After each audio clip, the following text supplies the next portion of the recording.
Bonjour.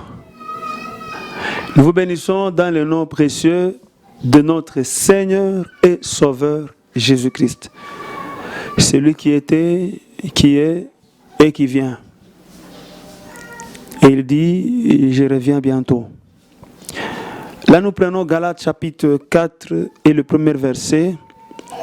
Or, aussi longtemps que l'héritier est enfant, je dis qu'il ne diffère en rien d'un esclave, quoiqu'il soit le maître de tout.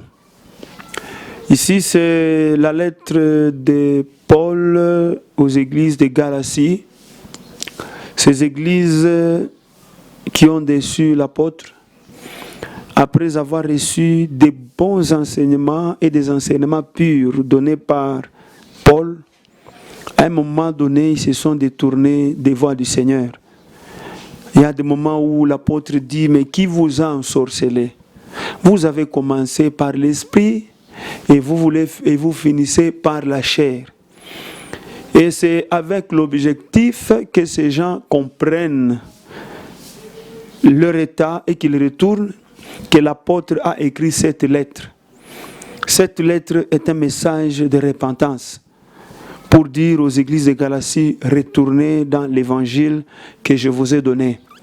L'apôtre Paul dit encore chez les Corinthiens que si quelqu'un d'autre forme un ménage, je peux ajouter un bishop, un archibishop, venez là où vous êtes et il vous annonce un évangile différent de ce que vous avez reçu, qu'il soit maudit. Ça, c'est l'apôtre, qu'il soit maudit. Donc, ces gens, après avoir écouté l'évangile, à un moment donné, ils se sont retrouvés en dehors des voies du Seigneur. Je vous dis, c'est une maladie qui atteint beaucoup de gens, et dans la Bible, mais même au temps que nous traversons, l'inconstance.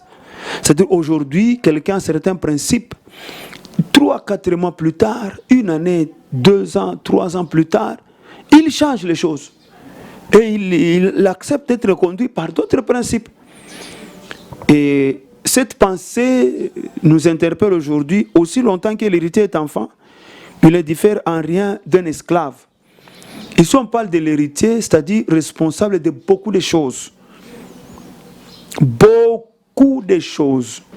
Mais comme il est encore un enfant, il n'est même pas conscient de tout ce qu'il possède. Il n'est même pas conscient de ses biens. Parce qu'il est encore un enfant. Et il dit, aussi longtemps que l'héritier est enfant, il n'est pas différent d'un esclave. Quelle est la vie d'un esclave? Quelle est la conscience d'un esclave? Un esclave, c'est quelqu'un qui dit, je suis un objet. Je n'ai droit à rien. Même un héritier peut dire ça s'il n'est pas suffisamment informé. Il peut dire ça s'il n'est pas suffisamment informé. Là, c'est d'une manière générale. Mais si nous entrons dans le contexte, on parle d'un enfant, pas seulement celui qui n'a pas encore grandi, mais celui qui connaît beaucoup de choses, mais qui ne les met pas en pratique. Aussi longtemps qu'il est encore un enfant, aussi longtemps qu'il ne mettra pas en pratique ce qu'il connaît, il ne sera pas différent d'un esclave. C'est-à-dire, il ne va pas jouir de certains privilèges de la part de Dieu. Nous venons de vous parler des 2 héritiers. D'abord, d'une manière générale, cet héritier-là est un enfant, c'est l'âge biologique. Il doit attendre des gens qui viendront lui parler de son héritage, va lui parler des conditions pour qu'il puisse entrer en possession de ces choses. Mais il y a un autre enfant, c'est-à-dire celui qui ne fait qu'écouter la parole de Dieu, mais qui ne la met pas en pratique. Je parle de cet enfant-là. Il n'est pas différent d'un esclave.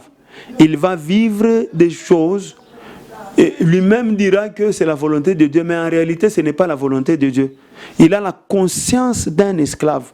Il se dit, moi je ne vaux absolument rien, je ne suis qu'un objet. Il n'aura pas l'assurance que les choses iront de l'avant. Il sera là, c'est un fataliste. Et Dieu n'a pas besoin de fatalistes. Dieu a besoin de gens qui marchent tête haute et qui disent, ça ira. Un homme adulte, il met la parole de Dieu en pratique. Tu peux faire beaucoup d'années dans l'église, mais tu demeures un enfant. Car après avoir écouté autant de choses, après avoir écouté autant de recommandations, tu ne fais absolument rien. Et ta vie ne sera pas différente de la vie d'un esclave.